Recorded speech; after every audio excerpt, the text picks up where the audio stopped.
Hey, before we get started, I wanted to take a second and tell you about some things that are going to be coming up for the Lux Media family at large. It has always been a part of the timeline where advertising comes into play. I can assure you of two things. One, I'm not going to be trying to sell you dumb shit. Any product that I mention or whatever the fuck the case is, I've tried it. I can attest to it being good. Number two, it's an advertisement. I know I'll do my best to try to be humorous in some way or try to make it entertaining however I can. If you want to keep the ad-free experience that you've been enjoying, I would highly suggest going to Patreon. In addition to having like the raw cuts, you can also get the same version that would be public, but it's ad-free. Just the way that you've been listening to it before, it'll be the same thing. Just want to make sure that you're aware. This is what's coming. Thank you for listening. Let's get to it.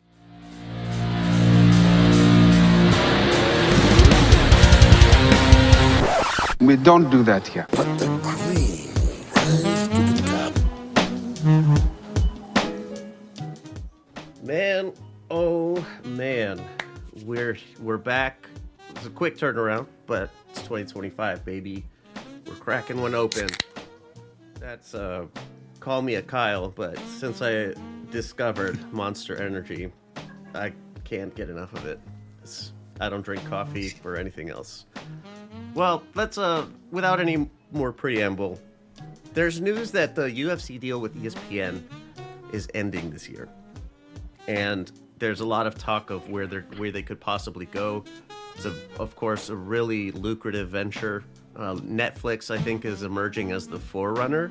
Last time I read, just because of how successful Jake Paul versus Mike Tyson proved to be, I think that UFC would be silly to think that they're just gonna replicate Jake Paul versus Mike Tyson every time, especially with really high pay-per-view prices. I don't know. I would like for them to go to somewhere that already has a good fighting sports library. Prime is a good spot. Fucking DAZN, whatever their other faults are. At least there's a lot of other fighting cards on there. I don't know. What do you guys think about this deal? You think that they could just re-sign? Who knows? I was always under the impression that they were staying with ESPN, but the change was because ESPN Plus is going away. What? And so whenever ESPN launches this new streaming platform, it would just be renegotiated under that. I see. But I don't know if that's potentially changed or not. I've heard Dana White discuss, because they've asked him about Netflix. He has said, obviously, like keeping negotiations open, like with everyone. But he has said, like, for a while that he has always thought that Netflix should get into sports streaming. And now that they like sort of have, and like their NFL streams were pretty good too recently for the Christmas games. I don't know. I mean, I think they're gonna keep all their options open, like you said, Leo, like Prime. I don't know if they'd consider its own, but like ESPN again, maybe, and then Netflix. I'm not too sure. I mean, Netflix being in almost every household is a definite plus. But yeah, I mean, we're gonna have to see what they end up choosing, but I'm sure regardless it'll be for a crazy amount of money, whatever they choose. Yeah, it's gonna be a big signing, whoever they pick. Yeah. I didn't know ESPN was going away. What are they gonna do? Wait. ESPN Plus. Oh, ESPN Plus. Yeah, well, I guess they're from the ground up building a new model of streaming service. So instead of it being like a tack on, right, which is what it kind of is now, I think it's going to be something a little more official. So like you purchase this and you get like actual ESPN without being tied to a TV service. So it's probably going to be more expensive, but it's going to have more stuff on it. Sounds like is HBO, what I've heard. What they did with all those changes when they changed to Max. They started offering like live sports. You can watch HBO, just pick West Coast, East Coast pretty much, and that's what you get. But man, I didn't know that for ESPN. Yeah, and I mean, I have to say, there's a market for it, man. Like, there's so many people, like myself included, that don't care to watch anything on like actual old cable TV besides sports, and you kind of can't get the sports divorced from the rest of it. And so, if you were able to get that through an ESPN service, that'd be worth it, in my opinion. Well, I hope it's still part of the Hulu bundle. That's how I get ESPN now, the ESPN Plus anyway. Man, that deal though, I'm keeping an ear to the ground. We'll see what happens. All right, so this episode went a little bit in a wonky order. We talked about the ESPN UFC deal at the beginning, and then as we were talking through the rest of the stuff, we found more information. So I'm gonna just cut it in here so that it's all one big piece. All right, the ESPN UFC deal. Circling back to that, Venue Sports. Yes, so I did a little bit of research in the background, and so Venue Sports is what this thing will be called, and it's not ESPN exclusively. It's basically every major TV sports provider is agreeing to dump a lot of their content onto one shared national platform that's not tied to like TV rights. And so like in the Discord you can see who the networks are, and it's all the ESPN channels, it's the college football channels like ACC network, SEC network. Sports. Yeah, it's Shit, Fox, that's F1. TNT. It's literally everyone All the to provide sports, yeah. every type of sport into That's one cool. platform that can be bundled with Hulu.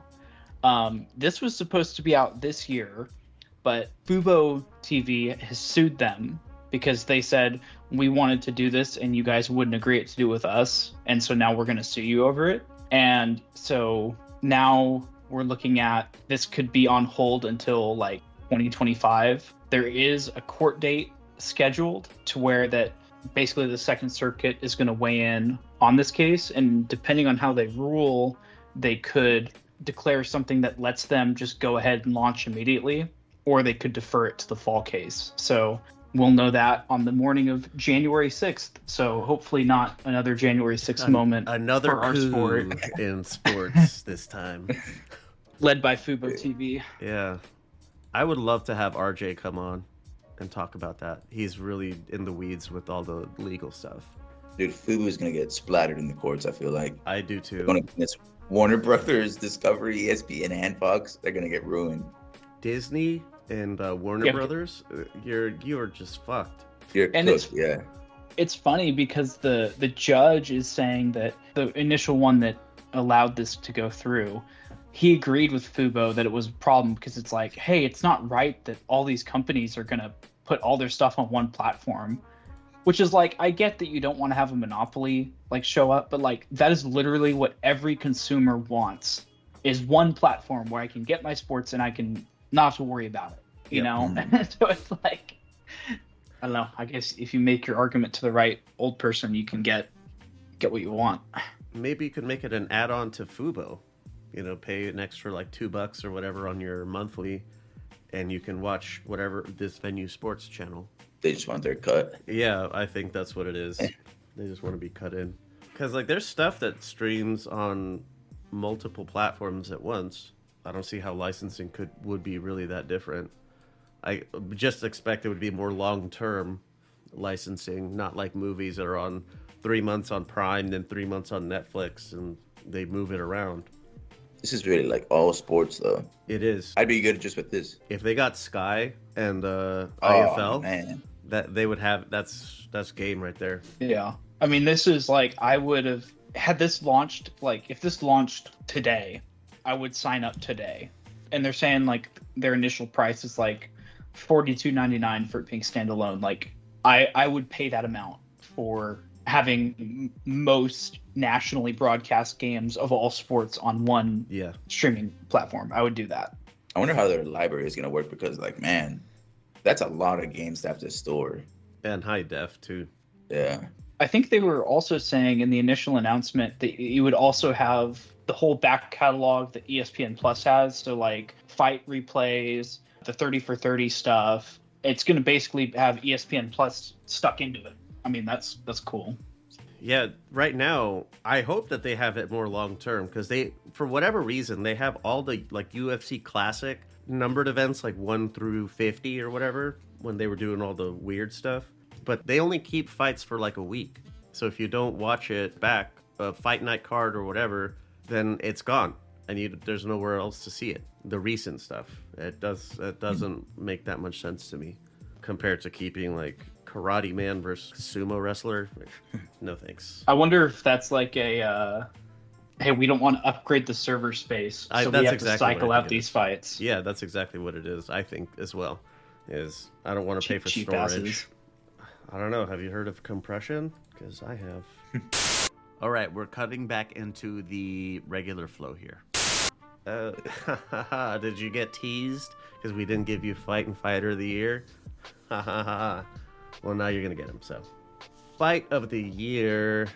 At the mid-year point, I had picked Tawanchai and Nadawut in 167. It was a featherweight Muay Thai belt. Incredible fight, and they're doing it again coming soon, actually. UFC though, one that's a little more with more grappling, I guess, was JDM versus Gilbert Burns. It was a really fun fight.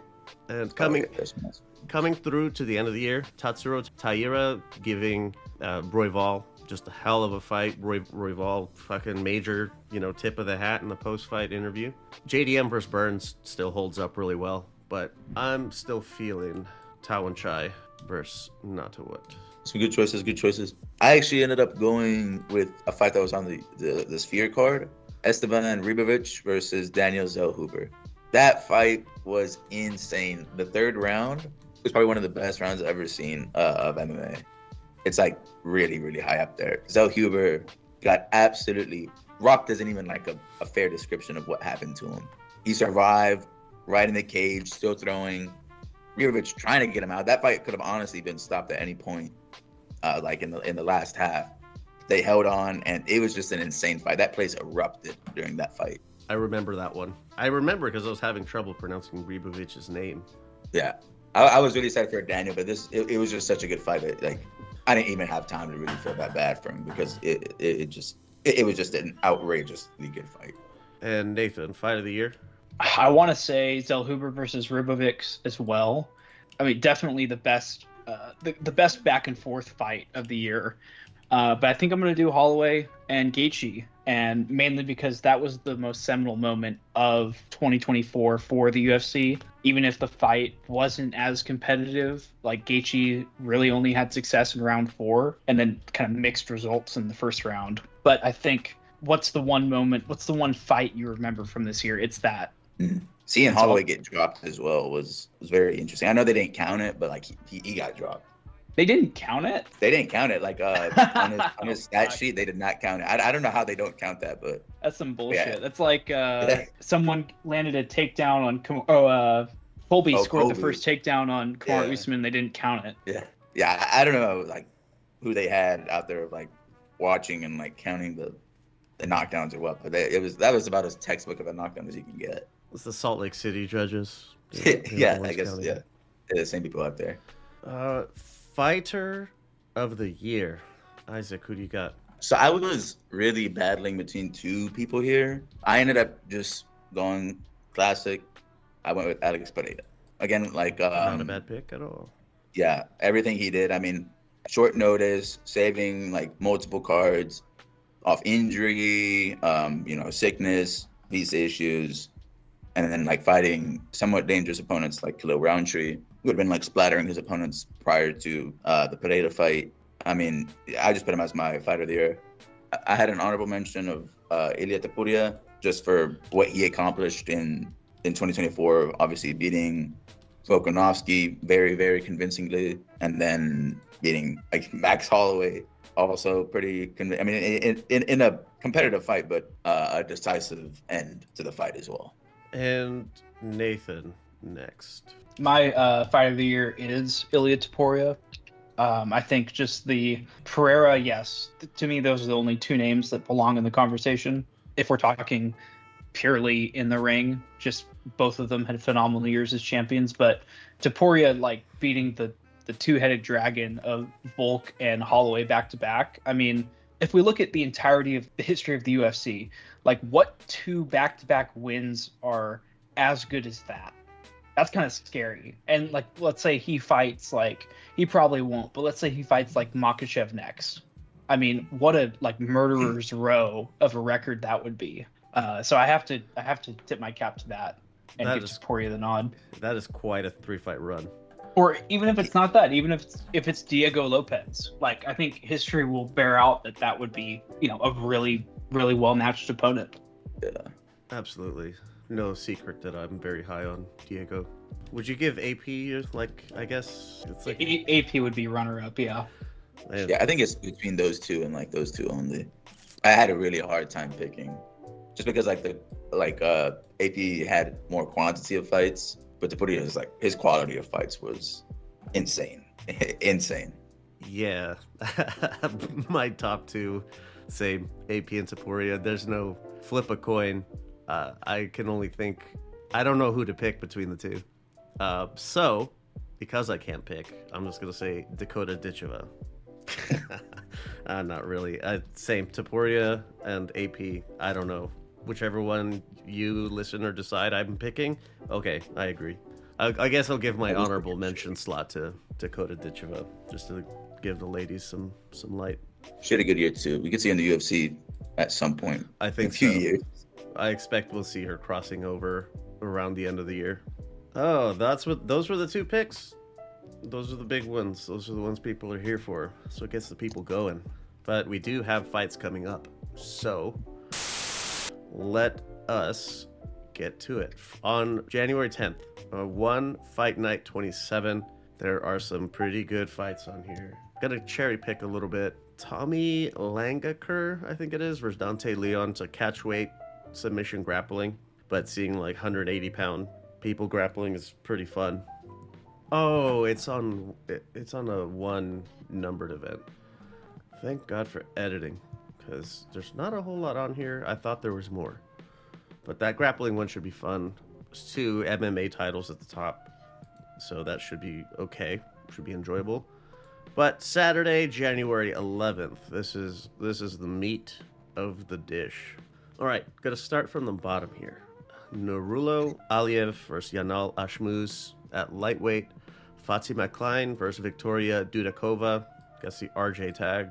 Magomed Gatsiasulov, I think it is, versus Bruno Lopez at light heavy. Ernesta Karekaite, sorry, versus Nicole Cagliari, another RJ tag. Preston Parsons versus Andreas Gustafsson at welter. Tiago Moises versus Trey Ogden at light. Marco Tullio versus Ihor Potieria. I hope your eye's doing better. Jose Johnson versus Felipe Bunes at flyweight. It's a lot of fights, yes, but are they really that good? I don't know. Yeah, prelims is on life support. There's like maybe 2 fights I'm gonna watch. I mean, this is like your average Apex card. Unfortunately, we have to ring in the new year with an Apex card, but if it means they go away sooner, then so be it. Yeah, 311's not that far away afterwards. So. Yeah, it's the following week. Yeah. So. Starting off the main portion, Punahele Soriano versus Uros Medic. Christian Rodriguez versus Austin Bashi, feathers. Soriano Medic is a welterweights. Chris Curtis versus Roman Kopilov, middles. Cesar Almeida versus Abdul Razak Al Hassan, middleweight. Co-main, Santiago Ponzinibbio versus Carlston Harris. I wanted so bad for his name to be Carlton, but it just wasn't. And at the top of the bill, I have Peach Emoji Mackenzie Dern, 6th rated strawweight versus Amanda Hebus, 10th. Yeah, it's a rough one. This is a rough one. Yeah, there's even on the main card, there's only a few good fights. Chris Curtis versus Kopilov should be. Did you guys hear what happened with Chris Curtis recently? No. No. What's up? Apparently Extreme Couture, where Chris Curtis trained, but apparently 2 Russians came to gym and started training there, and then they were there for 2 weeks or something like that, and then they left and they were training with Roman Kopilov. This is according to Chris Curtis. So I don't know if they had a spy in Chris Curtis's camp, but Chris Curtis was complaining on his Instagram about that. I was seeing it made its way to Twitter as well. So I don't know if Kopilov sent some spies to Chris Curtis's camp to see their game plan, but there's gonna be. I'm sure during fight week they're gonna ask him more about that. Little old-fashioned. Yeah. Old-fashioned tactics here. Yeah. Taping hand signs for pitching. What did the Jets or the Patriots do to the Jets? Man, that's the sign stealing scandal. Yeah. That's what Michigan did to Ohio State allegedly as well. I'm not that upset if it's happening to Ohio State. No one is. That's it for the fights this weekend. Wow, what a misleading. I misled myself thinking that this was a good fight. One FC card, but nope. I don't. Would it be too hipster? I feel like one FC is hipster enough. I don't think adding Ryzen into this is going to make it better. That might be a bridge too far. Oh no, we could bring Ryzen in here. I mean, we probably need to include Ryzen so we can actually go back to being ultimate effing casuals in something.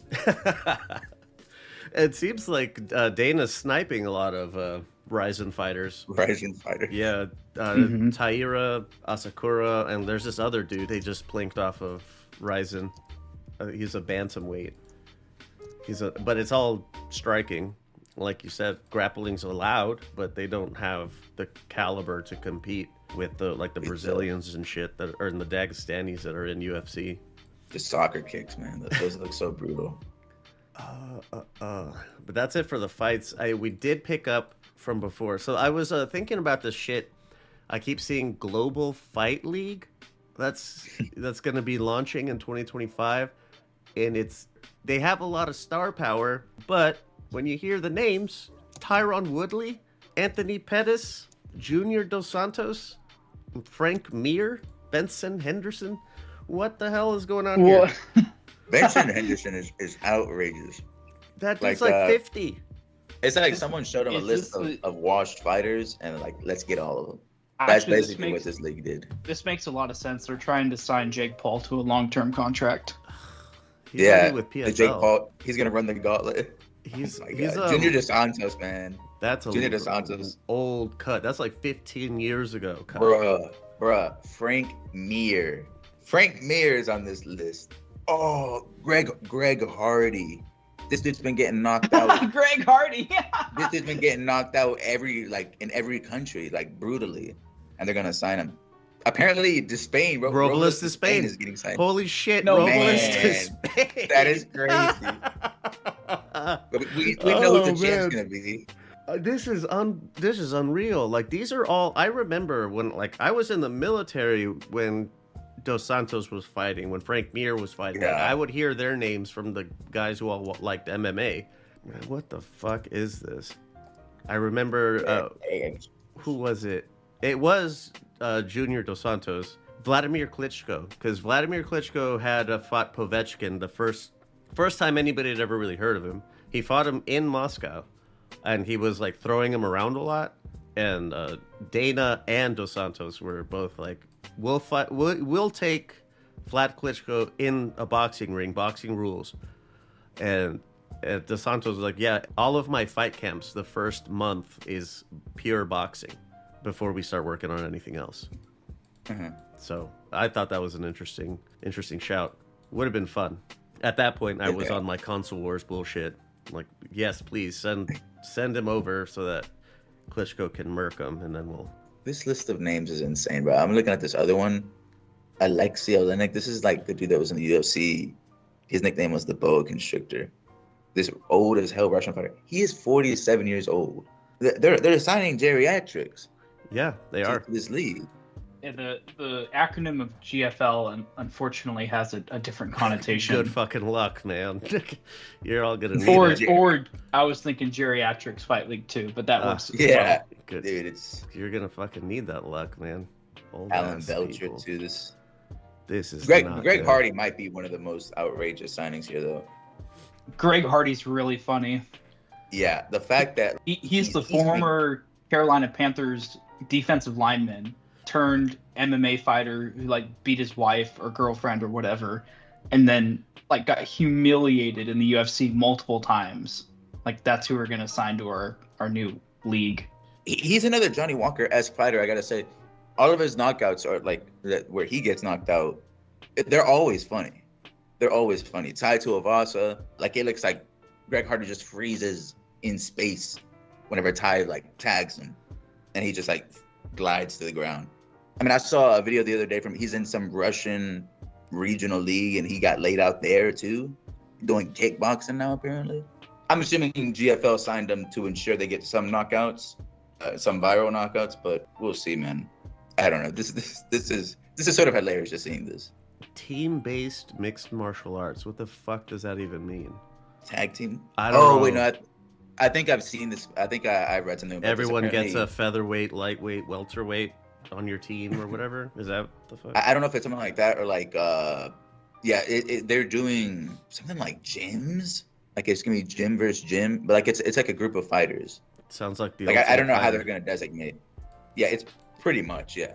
See, this list of names would have been good like 10, 15 years ago. Everyone, Andre Arlovsky, man. Yeah, everyone is cooked. This is Everyone's legit the retirement league now. bro, Wanderlei Silva, bro. This dude hasn't fought in so long. I'm reading this article about this, and it's pointing out, like, you know, it's got Fabricio Verdum, who, you know, his brain was apparently so damaged that the PFL wouldn't license him to fight after he got beat by Renan Ferreira. Look, that you're signing someone who's like medically unable to fight if they talk to like an actual doctor. I Yeah, found this a way is- that they're going to get around that. We're launching 6 global teams on 4 different continents. So yeah, just toss him to whoever on whichever continent, then shop around countries that'll license him. Somewhat, and Antarctica, I guess. I would Like, I don't- love if they did that. I would actually pay If- money if for they- an Antarctica team. I mean, first of all, this seems like just straight up like money laundering what they're doing here. I don't know who's investing in this, but something fishy is going on. If anything like fully goes through, these dudes are old as hell. Like you could actually see some serious negative outcomes. I don't want to say like deaths or anything like that, because hopefully nothing like that happens.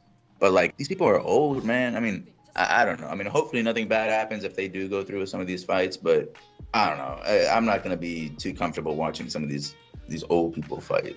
This is a weird structure. It's going to be a tournament-based format. They're going to have 6 teams compete in the regular season. Each fight of the team can get up to 4 points. So at the end of the year, the 4 teams with the most points are faced off. But I don't know, like what if you have one really shitty member or one really good member that's like carrying you, and that person doesn't get to be a champion because their team sucks? I don't know. This is odd. I don't know what they're doing here. Call me crazy, but I feel like stuff is gonna go wrong I feel like it will. during Injuries and stuff. This league. Yeah. This is being headed up by PFL, former chief of operations for PFL. His name is Darren Owen. I'll be sending you a strongly worded letter. They're doing revenue sharing, so that's cool. It is, but it's like, how much revenue you guys actually going to be making? Odds on like these fighters getting scammed a year down the line after it's all done, all said and done. See some lawsuits coming GFL's way. I feel like it's expect pretty hard. when they fold, there's going to be a lot of like, where the shit is my money? Yeah. Someone had like 3 wars in the GFL and they get paid like $5,000 or something like that. Yeah. Someone's getting sued. Yep. I feel like this is not surviving. This seems super fishy. I would not trust it. All right, I'm going to cut us back right into the end where the end of the ESPN UFC talk cut off. This is where it picks back up. Last thing, friend of the show, Chief, wants to know, McGregor fighting again, question mark. This is going to be a no from me, dog. Even if he did actually commit himself to it, I don't know how much I'd actually want to watch it at this point. I don't have the attachment. Just also to be clear, did he actually say that? No, I kind of just put the words in his mouth, but he did posit your same theory of he's probably not going to fight again. Dude, I mean, you guys have heard recently about the whole like Indian billionaire that's willing to pay for him and Logan Paul. for the yeah. I've heard of that. I mean, as far as like UFC goes, I don't know. I don't know if he'll fight again. I mean, Michael Chandler still is holding out hope for a McGregor fight somehow. But I don't know. I could actually see this Logan Paul fight going through if there truly is like some like Indian turkey out there willing to pay. That does not sound like a person. Indian turkey. I imagine there is. I saw that the betting lines are already have McGregor as the underdog. Yeah, I mean, I suppose because Logan Paul is keeping in shape with pro wrestling he's Well, almost Logan's old. also going to outweigh him by what, 35 pounds? at least. Yeah, McGregor will be So- like 180, 170, something like that. I think what was it for the Floyd fight? Logan was like a little bit under 200, something like that. I think it's in the 180 range. Oh, okay. Honestly, I think McGregor better win that fight, but just the fact that like a really old Floyd handled him pretty easily, I would like to think that McGregor could win that fight. Yeah, imagine if McGregor gets laid out, his fighting career is over, like it fully over, and then like a massive stain at the end of his legacy. Logan Paul came in at 190. There's people reporting that this fight has been confirmed. Yeah, I'm seeing Are you people serious? talking about it like it's set, like it's already going to happen. Well, I know like the billionaire, I think he's like Mukesh Ambani or something like that. He is like fully loaded. His son had like a multi-$100 million wedding just this year, so he has like screw you money. Yeah, it was I saw that. It was the biggest wedding in like Indian history or whatever. Everyone in India is invited, kind of thing. Dude, Indian weddings go hard. They do Like for days. They're really built different. like it's almost like if your wedding didn't go 6 figures, it's like, did you even try? Did Like, you even must get not love your married? kids. Yeah. Did Yeah. you even get married at that point?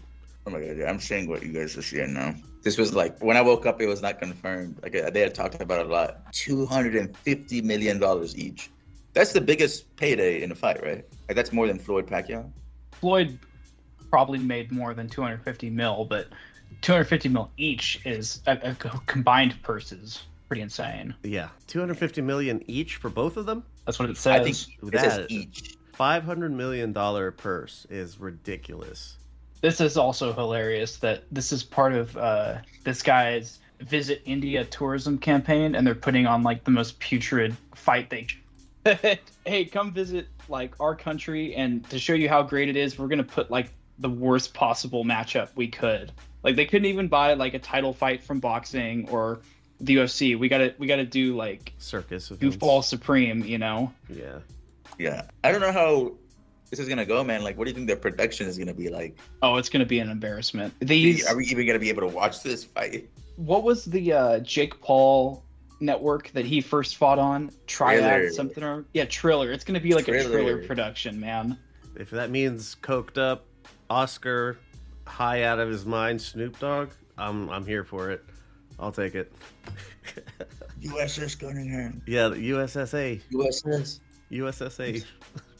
What are you even Yeah. saying? Yeah. Oh my god. That's probably the most coked up I've ever seen Oscar. Yeah. Yeah. That was rough. I don't know. McGregor sort of has to win this fight now. I feel like He oh my God, he this would be better. Such a bad stretch. Yeah, this would be such a bad stretch for him if he lost. I don't care how much bigger Logan Paul is. You have all the experience in the world, and he has next to none. Yeah, I mean Mayweather was able to manhandle Yeah. Logan with an even like worse deficit in weight. So I don't know. We'll see. This is gonna be hilarious. I wonder what they're gonna put on the undercard. It's probably gonna be guys from the GFL. Greg We're gonna Hardy. get Frank Mir versus Verdecio Verdum or something like that. That's it for this one. So That's Dyer. major news, though, I guess. Yeah, that's a lot of news, but like dire straits on the fighting front. Yes, all right. We gotta start just a little bit longer. A little bit longer. Just one more week, we'll be there. We'll be at 311. Hopefully, by that point, my fucking copyright dispute will be settled. UMG, motherfuckers. Could you just tell me that it's decide one way or the other, please? All right? Just I need to know what I can do and what I can't. Jeez. Wait, did the last podcast episode get taken down or something? Or There's a copyright claim on one particular section. It's like it's no kidding, 15 seconds, where in the background, I play that song Amber by 311, and then the little guitar riff hits when I say, "Is that it for 311?" Guitar riff, and then it stops. That's it. It's not the first time I've used it either, but this is the first time I'm getting somebody's complaining about it. God, I love fair use laws in Yeah. the United States. It really makes a lot of sense. It's very fair, and you do get to use stuff. Yeah, that was my response. Was like, I know this was an automated thing, but I'm going to need you to hurry the fuck up. All right. Well, it's not another, but it's the first weekend, 2025. It's a little dire, but we'll get there. Thanks for listening to this episode of The Ultimate Effing Casual, a Lux Media production.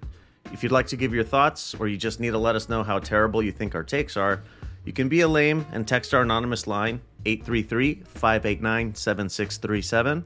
If you want to stand on business, call and leave a voice message, and we'll see if you're interesting enough to make the final cut of the show. 833-LUX-PODS. Can't go wrong. If you prefer to hit us up on social media, the account name is LVX Media Net, all one word. That's YouTube, Instagram, Twitter, all the rest of that bullshit. If you can't find us, chances are we're not on it. A lot of stuff gets cut out from final releases for all kinds of reasons. So if you want the raw audio, exactly as it's recorded, look us up on Patreon. LVX Media Net over there, just like everywhere else. Even if you don't sign up on Patreon, you can still help us out a lot if you hit us with a rating on whatever app you're listening on. If you're not feeling a $5, you have our number, or you can hit the DMs. Let us know how we can earn that full $5. The metal intros by Anders Janhunen, the jazzy intros by the artist Afternoon, outro by Middle of Nowhere Beats, and for more shows like the one you just listened to, go to lvxmedia.net. All right, we're heading into Global Fight League Hype Weekend. Oh yeah. Mackenzie Dern versus Kibas. Both of them made the top 10 on Tapology for sexiest fighters in MMA. So I guess congratulations there. Parting words. What do you guys got? I'm excited, man. I'm excited for 2025. Hopefully we get a lot of good fights, both boxing and MMA. But yeah, I'm hoping this is going to be a good year. Strong start, but hopefully it carries through all the way. For me, I know that Christmas is technically 363 days away, but I didn't ask anything from Santa on this show for this year. And so I'll make my request be made known now, is that I want John Jones and Tom Aspinall to fight at some point this year. That's all I want. Tom doesn't have to win, although I would much prefer that to happen, but just get them in the ring and let me see what happens. That's all I want. But Yeah. Tom can take it to there. Dana Claus. Yeah. Mm-hmm. Man. Fucking subscribe to this shit wherever you're listening. Hit a rating wherever you're at. Check out our YouTube channel, social media stuff. I know I say that in the little plugs I do, but yeah, do all that stuff. We are out of here.